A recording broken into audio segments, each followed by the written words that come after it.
Hello দর্শক, আসসালামু আলাইকুম। আপনারা সকলে কেমন আছেন? আশা করি আপনারা সকলেই ভালো আছেন। আপনাদের মাঝে নতুন একটি ভিডিও নিয়ে আসলাম। ভিডিওটি হচ্ছে একটি দুবলা গাছ। দুবলা গাছ দিয়ে আপনাদের কী উপকার হয় এইসব বিস্তারিত জানার জন্য আমাদের ভিডিওটি অবশ্যই শেষ পর্যন্ত দেখবেন। তার আগে আপনাদের বলেছি, যারা যারা আমাদের চ্যানেলে নতুন আছেন তারা অবশ্যই আমাদের চ্যানেলটিকে সাবস্ক্রাইব এবং কমেন্ট বেশি বেশি লাইক শেয়ার করবেন। এই দেখতেই পাচ্ছেন। এখন আমাদের মূল ভিডিওতে আসি। এই দুবলা গাছ দিয়ে আপনারা কী করবেন? এই দুবলা গাছটি দিয়ে আপনাদের অনেক উপকার হয়, যা উপকার আপনাদের ধারণার বাইরে। কী উপকার হয় এটা আপনাদেরকে বলে দিচ্ছি। এই দুবলা গাছ দিয়ে আপনাদের যখন হাত পাও কাটে, অথবা আপনাদের যখন ধান কাটতে যান অথবা ঘাস কাটতে যান, গরুর জন্য ঘাস কাটতে যান, তখন তো আপনাদের হাত পা কেটে যায়। তখন আপনারা কী করবেন? এই সব দুবলা ঘাস এইভাবে ছিঁড়ে নেবেন।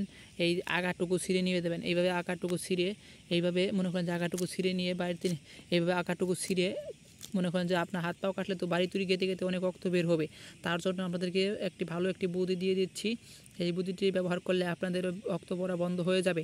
এইভাবে দুবলা গাছটির আগাটুকু ছিঁড়ে নেবেন। এইভাবে ছিঁড়ে নিয়ে, আগাটুকু ছিঁড়ে নিয়ে ভালোভাবে শুধু আগাটুকু ময়লাগুলো ফালাই দিয়ে, এই মরা পাতাগুলো ফালাই দিয়ে, এইসব পাতা ফালাই দিয়ে আপনারা কী করবেন?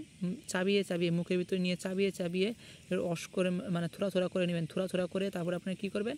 সেই যেখানে হাত পা অথবা কাটছে সেইখানে আপনারা কী করবেন?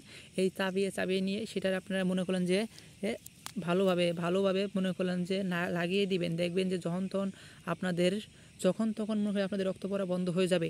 তারপরে আপনারা মনে করলেন এই ঘাসটি আপনারা মনে করেন দিলে বা অতি তাড়াতাড়ি হাত কাটা অথবা পাও কাটা অতি তাড়াতাড়ি ভালো হয়ে যায়। আপনারা চাইলে ব্যবহার করে দেখতে পারেন। আপনারা যদি কোনো দিন চকে পাথরে অথবা ধান কাটতে দিয়ে হাত পাও কেটে যায়, আপনারা চাইলে এইভাবে ব্যবহার করে দেখতে পারেন।